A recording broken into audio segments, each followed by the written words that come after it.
கும்பராசிக்காரங்களுக்கு சென்ற ஒரு 2 வருட காலமாகவே பார்த்தீங்கன்னா, நீங்கள் ஒரு நல்ல விஷயத்துல நீங்கள் வந்து ஜோசியமாகவே கேட்டிருக்க மாட்டீங்க. நல்ல விஷயத்த கேட்டீங்க அப்படின்னாவே ஒரு பெரிய சந்தோஷமாக இருந்திருக்கும். ஏன்னா, அந்த அளவுக்கு ஒரு பெரிய விஷயங்கள் உங்களுக்கு நடக்கலை அப்படின்னு தான் சொல்லியிருக்கணும் இதுக்கு முன்னாடி. இனி வரக்கூடிய காலங்கள் ஒரு பொற்காலங்கள் அப்படின்னே சொல்லலாம் சார். இனிமேல் உங்களுக்கு சூப்பராக இருக்க போகுது, பரவாயில்லையா இருக்க போகுது. பழசை கம்பேர் பண்ணும்போது பரவாயில்லையா இருக்க போகுது. அதை பற்றி தான் பார்க்க போகிறோம். நிறைய விஷயங்கள் உங்களுக்கு தேவைப்படக்கூடிய விஷயங்கள் இந்த வீடியோவில் இருக்க போது, அதெல்லாம் ஸ்கிப் பண்ணாமல் பாருங்கள். அதே மாதிரி நிறைய பேர் வந்து தனிப்படையான ஜாதகம் பார்க்கணும் அப்படின்னு ஆசைப்பட்றீங்க. அவங்களுக்கு டிஸ்கிரிப்ஷனில் நம்பர் கொடுத்துருக்கேன். ஜஸ்ட் கால் பண்ணி கேட்டு தெரிஞ்சுக்கோங்க. பிரபல ஜோதிடனுடைய நம்பரு. நிறைய அரசியல் பிரமுகர்களுக்கும் ஜோதிடர்களுக்கும் ஆசானாக இருக்கக்கூடியவர். அது மட்டும் இல்லாமல் ஒரு 200, 300 ஜோதிடர்களுக்கு இவர் தான் வந்து குருவாக இருக்கார்.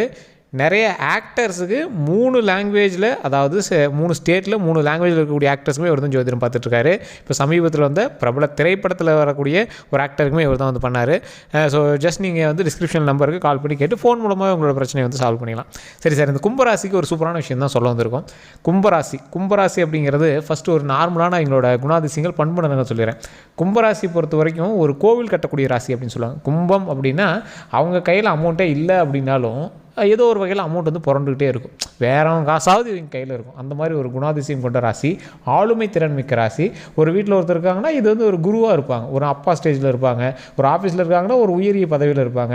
இவங்க சின்ன ஆளாகவே இருந்தாலும் தோற்றத்துலையாவது இவங்க ஒரு கம்பீரமான ஒரு தோற்றத்தை கொடுப்பாங்க. எந்தாவது ஒரு இடத்துல இவங்க வந்து ஒரு முதன்மையான ஆளாக உட்கார வச்சு பேசுகிற அளவுக்கு இவங்க வந்து ஒரு பெரிய ஆளாக இருப்பாங்க. இந்த கும்பராசிக்காரர்கள் நிறைய பேர் மதிக்க மாட்டாங்க. ஆனால் இந்த கும்பராசிக்காரர்களுக்கு இருக்கிற மரியாதை மற்ற ராசிக்காரர்கள் இருக்காது அப்படின்னு கம்பேர் பண்ணால் கிடையவே கிடையாது. கும்பராசிக்காரர்கள் ஒரு இடத்துக்கு போனாவே அவர் என்ன தான் இங்கே பேசுகிறது ஃப்ளூயண்ட்டாக தப்பாக இருந்தாலும், ஏதாவது ஒரு விஷயத்தை சொதப்பினாலும் அது இதுன்னு பண்ணாலும் அந்த ஆள் வந்தால் அவருக்கு ஒரு மரியாதை அப்படிங்கிற மாதிரி தான் அவர் வந்து மெயின்டைன் பண்ணுவாங்க. அது மட்டும் இல்லாமல் கும்பராசிக்கு கடந்த ஒரு 7 வருட காலமாக நீங்கள் பெரிய ஒரு விஷயத்தில் நீங்கள் வந்து சந்திச்சிருக்க முடியாது. ஒரு பெரிய ஹாப்பியான மூமெண்ட்லாம் நீங்கள் வந்து பார்த்துருக்கிறது கொஞ்சம் கஷ்டம் தான். நிறைய பண இழப்புகளை வந்து சந்திச்சிருப்பீங்க. ஒரு அப்ராக்சிமேட்டாக பார்த்தீங்கன்னா இந்த ஒரு 1.5 வருட காலமாக வந்து பார்த்திங்கன்னா பயங்கரமான பண இழப்புகள், மன சோர்வுகள்லாம் சந்திச்சிருப்பீங்க. ஒரு 2-3 மாதமாக கொஞ்சம் ரிலாக்ஸாக இருக்கிற ஸ்டேஜில் தான் இருந்திருப்பீங்க. அதற்கு முன்னாடி நிறைய இடங்களில் பண இழப்புகள்னால் ஏதாவது வேலை கட்டி ஏமாந்துருப்பீங்க. ஏதாவது உங்களுக்கு அமௌண்ட் வந்திருக்கும், அந்த அமௌண்ட்லாம் வீண் பண்ணியிருப்பீங்க. ஏதாவது பென்ஷன் அமௌண்ட்டு, பல்கான ஒரு அமௌண்ட் எங்கேயா போட்டு லாக் ஆகிருக்கும்.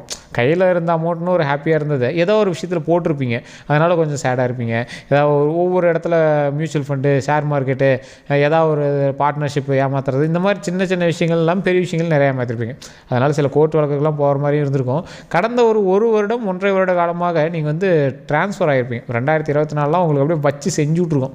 ஏதாவது ஒரு ஊரில் இருந்திருப்பீங்க, வேறு ஒரு ஊருக்கு ட்ரான்ஸ்ஃபர் ஆகிருப்பீங்க. எப்படா சொந்த ஊருக்கு போங்கிற நிலைமையெல்லாம் இருந்திருப்பீங்க. அதே மாதிரி நிறைய பேருக்கு மருத்துவ சம்மந்தப்பட்ட விஷயங்கள் நிறையா நடந்திருக்கும். அதில் நிறைய செலவுகளும் நடந்திருக்கும். உடல் ரீதியான விஷயங்களும் நிறைய சொருப்பிருப்பீங்க. மன ரீதியான விஷயங்கள், தூக்கமின்மையில் நிறைய பாதிக்கப்பட்டிருப்பீங்க. இன்றைக்குமே கும்பராசிக்காரர்கள் இது உண்மை அப்படின்னா கமெண்ட் பண்ணுங்கள். தூக்கம் வராமல் தவிக்கிறவங்க இப்போ அதிகமாக பார்க்குறவங்க 2024 இந்த கும்பராசி தான். ஸோ இந்த 2024 முடிஞ்சு, இதுக்கு மேலே 2025 பிறந்தாச்சு. இதுக்கு மேலே சந்தோஷம் பிறந்தாச்சு அப்படின்னு தான் சொல்லணும். பழசை கம்பேர் பண்ணும் போது இந்த 2025 ஸ்டார்ட் ஆகிறதுக்கு முன்னாடியே உங்களுக்கு அதோட விஷயம் கொஞ்சம் லைட்டாக புரிய ஆரம்பிச்சிருக்கும். சார் கொஞ்சம் ரிலாக்ஸாக இருக்க மாதிரி தான் சார் இருக்குது, பரவாயில்ல சார் நீங்கள் சொல்கிறது ஓரளவுக்கு இருந்தாலும். ஏன்னா கும்பராசிக்காரங்க ஓவராலாக நிறையா மேட்டர் வெளியே சொல்ல மாட்டாங்க. உள்ளுக்குள்ளேயே மூடி வச்சுக்குவாங்க. அவங்களுக்குள்ளேயே எல்லா விஷயத்தையும் மைண்டில் வச்சுக்குவாங்க. வெளியெலாம் சொல்ல மாட்டாங்க. ஒரு பில்டப்புக்காக மட்டும்தான் வெளியே சொல்லுவாங்க.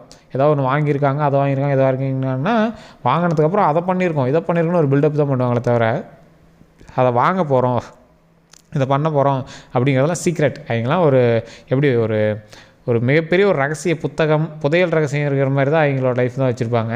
அதே மாதிரி நிறைய இடத்துல பணம் வாங்கியிருப்பாங்க, கடன் வாங்கியிருப்பாங்க. லைஃப்பை ஹாப்பியாக இருக்கணும் அப்படிங்கிறதுமே கடன் வாங்கியிருப்பாங்க. இதில் 2 வகையில் இருப்பாங்க கும்பராசி பொறுத்த வரைக்கும். சிலர் இதில் அப்படியே 50-50 அப்படியே மாற்றமாக இருப்பாங்க. ஒரு 50% பேர் இவங்க என்ன கணிக்க முடியாது, 50% பேர் இவங்க கும்பராசினே கணிக்க முடியாது. அந்த 50% பேர் கடன் வாங்குறதே பிடிக்காது, கடன் வாங்குறத பற்றி பயப்படுவாங்க. இன்னும் பாதி பேர் கடன் வாங்கவே பிடிக்காது, ஆனால் வாங்கியிருப்பாங்க. அந்த கடன் நினச்சே பயப்படுவாங்க. 2 பேருக்குமே அந்த பயம் அப்படிங்கிறது மனசுக்குள்ளேயும் சரி, உடல் ரீதியாகவும் சரி, ராசி ரீதியாகவும் சரி, அது ஒரு மிகப்பெரிய ஒரு விஷயமாகவே அதோட கருதிட்டு இருப்பாங்க. இன்றைக்குமே பாருங்கள், உங்களுக்கு மைண்டுக்குள்ளே ஓடிட்டு இருக்கும் அந்த கடன் எப்படி அடிக்கிறது. ஏதாவது ஒரு விஷயம் பண்ணிங்கன்னா அடுத்த விஷயத்துக்கு போயிருவீங்க. அந்த விஷயம் சால்வ் ஆச்சா, ஆக்சுவலாக நீங்கள் நினைக்கிறத அப்படியே ஃபாலோ பண்ணிட்டு அதுக்கு தகுந்த மாதிரி நடக்க வச்சுருவீங்க. அதுக்கு அடுத்த ஒரு விஷயத்தையும் அப்படியே ரெடி பண்ணிக்குவீங்க. ஒரு எக்ஸாம்பிள், இப்போ நீங்கள் ஒரு வீடு கட்டணும், ஒரு நிலம் வாங்கணும்னு ஆசைப்படுறீங்க, ஃபஸ்ட் வாங்கணும் அப்படின்னு அதையே மைண்டில் போட்டு குழப்பிட்டு இருப்பீங்க. அதையும் வாங்கிடுவீங்க. ஏதோ ஒரு பாடுபட்டு கஷ்டப்பட்டு கடன் வாங்கி யாரையாவது பிடிச்சி ஏதாவது ஒன்று வாங்கி விடுவீங்க. அதை வாங்கின பிறகு உடனே அதில் வீடு கட்டணும், வீடு கட்டுறதுக்கு என்ன பண்ணலாம், அதை பண்ணலாம், இதை பண்ணலாம் அப்படின்னு அதுதான் ஒரு அவசரம். உடனே பண்ணணும், அதை நாளைக்கெல்லாம் இல்லை உடனே பண்ணணும் அப்படிங்கிற ஒரு அவசரத்தை போடுவீங்க. அதையும் பண்ணணும் அப்படிங்கிறதுக்கோசரம் அதையும் கடன் உடனே வாங்கி பண்ணுவீங்க. வீடு கட்டியாச்சு, அடுத்தது என்ன பண்ணலாம், சரி வீடு கட்டியாச்சு, ஏதாவது ட்ரிப்பு போயிட்டு வர மாதிரி ஏதாவது ஒரு ஊருக்கு போயிட்டு வருது. ஸோ இது மாதிரி பண விஷயங்களில் உங்களாம் கிரெடிட் கார்டு இருந்துச்சுன்னா அந்த கிரெடிட் கார்டு கதறி இருக்கும். ஸோ அந்த மாதிரி தான் நீங்கள் வந்து நடந்துகிட்ருப்பீங்க.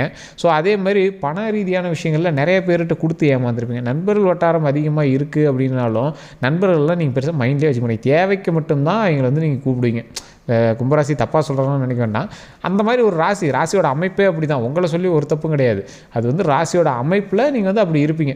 ஆனால் இது வந்து ஒரு ஆளுமை மிக்க ராசி. உங்களை பார்த்து ஒருத்தர் வந்து பொறாமப்படுற அளவுக்கு தான் நீங்கள் வாழ்ந்துட்டுருப்பீங்க. சில நேரத்தில் உங்களை பார்த்து ஒரு மாதிரி இந்த ஒரு வருட காலம் நீங்கள் வச்சுக்கோங்களேன், ஒரு 5 வருஷ காலத்தெல்லாம் உங்களோட நீங்கள் சொல்கிறதெல்லாம் கேட்குறாங்களா அப்படின்னு பார்த்தோன்னா கொஞ்சம் கம்மியாக தான் கேட்டிருப்பாங்க. கடந்த ஒரு வருடத்தெல்லாம் உங்களுக்கு ரொம்ப அப்படியே ஒரு மாதிரி உங்களை அசிங்கமாக பார்க்குற ரேஞ்செலாம் வந்திருக்கும். ஆனால் உங்களோட மைண்டுக்குள்ளே தோணுச்சே அவங்களாம் அப்படி நினச்சிருப்பாங்களா அப்படின்னு இருக்கும். அதெல்லாம் நீங்கள் மாற்றிக்கக்கூடிய ஒரு நேரமாக இனி வரக்கூடிய நேரங்கள் சரியான நேரங்களாக அமைப்போகுது. அதெல்லாம் சரி பண்ணிக்கிட்டு இனிமேல் நாம் சொல்கிறதையும் மற்றவங்க கேட்கணும், நம்மளுக்கு ஒரு நல்ல மரியாதை வேணும் அப்படிங்கிற ரேஞ்சுக்கு நீங்கள் வந்து கரெக்டாக வந்துட்டீங்க அப்படின்னா எந்த ஒரு ப்ராப்ளமே இருக்காது. அதே மாதிரி பண ரீதியான விஷயங்கள் மன ரீதியான விஷயங்களில் நிறையா பாதிப்புகள் இருந்தாலும் இந்த கும்பராசியை பொறுத்த வரைக்கும் தன்மானத்தை இழக்க மாட்டாங்க, நம்பிக்கை இழக்க மாட்டாங்க. ஏதோ ஒரு வகையில் ஒரு நம்பிக்கை இறுக்கி பிடிச்சிட்டு அதெல்லாம் வந்துடும், கிடச்சிரும், ஏதோ ஒன்று பண்ணிடுவோம், அது வாங்கிடுவோம், இது வாங்கிடுவோம், கடன் அடைச்சிருவோம், இந்த தன்னம்பிக்கை அது எப்பயுமே இருக்கணும். அதே மாதிரி ஒருபடையான ஒரு மனநிலை உங்களுக்கு கண்டிப்பாக வேணும். இப்போ வந்து உங்களை வந்து குழப்பம், அந்த தசாபுத்திகள் வந்து உங்களை யோசிக்க விடாமல் ஏதோ ஒன்று வந்து டிஸ்டர்ப் பண்ணும். ஒருபடையான மனநிலை, ஒரே பாயிண்ட்டு. ஒரு எக்ஸாம்பிளுக்கு சொல்கிறேன்னா, இப்போ நீங்கள் வந்து ஏதாவது ஒரு இடத்துல இருக்கீங்க, அந்த வேலைக்கு போகலாமா இந்த வேலைக்கு போகலாமா ஒரு ஃபிக்ஸ் பண்ணுங்கள், அது கண்டிப்பாக உங்களுக்கு நடக்கும். இதுக்கு முன்னாடியுமே உங்களுக்கு அப்படி நடக்கும் சார், நடந்திருக்கும் கண்டிப்பாக. நீங்கள் வந்து வெளியே சொல்லாமல் கூட இருப்பீங்க. நீங்கள் எதை எய்ம் பண்ணி போகிறீங்களோ அதை நீங்கள் அச்சீவ் பண்ணி தான் வருவீங்க. அந்த மாதிரி ஒரு ராசி கும்பராசி. அந்தளவுக்கு ஒரு கம்பீரமான ராசின்னு சொல்லலாம், அந்தளவுக்கு ஒரு அதிர்ஷ்டமான ராசின்னு சொல்லலாம். ஆனால் படாத கஷ்டங்கள் படுவீங்க. படாத கஷ்டங்கள் பட்டு தான் அதை வந்து நீங்கள் வாங்கியிருப்பீங்க. அதே மாதிரி இனி வரக்கூடிய காலங்கள் கொஞ்சம் கஷ்டம் கம்மியாகவே இருக்கும், அந்த விட ஹாப்பினஸ் சந்தோஷம் அதிகமாகவே இருக்கும். பழசை கம்பேர் பண்ணும்போது இனிமேல் கஷ்டங்களே இல்லை அப்படின்னு தான் சொல்லணும். அந்த அளவுக்கு தான் வந்து இனிமேல் லைஃப் கொஞ்சம் சுவாரஸ்யமாகவும் நீட்டாகவும் அமைய போகுது. ஸோ அதனால் நீங்கள் அதை கொஞ்சம் மெயினாக பாருங்கள். அது மட்டும் இல்லாமல் இனி வரக்கூடிய காலங்களில் நீங்கள் வணங்க வேண்டிய தெய்வம் சிவபெருமானை வணங்குங்க. அதனால் உங்களுக்கு எந்த ஒரு ப்ராப்ளமும் வராது. அதே மாதிரி ஏதாவது தடைகள் இருக்குது அப்படிங்கிற பட்சத்தில் தட்சிணாமூர்த்தி வழிபாடு பண்ணுங்க. தட்சிணாமூர்த்தி வழிபாடில் எப்படி இருக்கணும் அப்படின்னா, நெய் விளக்கு போட்டு தட்சிணாமூர்த்திகிட்ட வியாழக்கிழமை நாட்களில் வேண்டுங்க. எந்த கஷ்டமாக இருந்தாலும் இனிமேல் நீக்கி கொடுத்துட்டு சரி பண்ணி கொடுத்துன்னு வேண்டுங்க. இப்போ வரக்கூடிய 2025 வந்து பார்த்திங்கன்னா ஒரு 6 மாத காலங்களாக பிரிக்கப்படுது. அந்த 6 மாத காலங்களில் ஃபஸ்ட்டு இந்த ராசியை வந்து ஒரு 2 விதமாக பிரித்து தான் சொல்லுவோம்.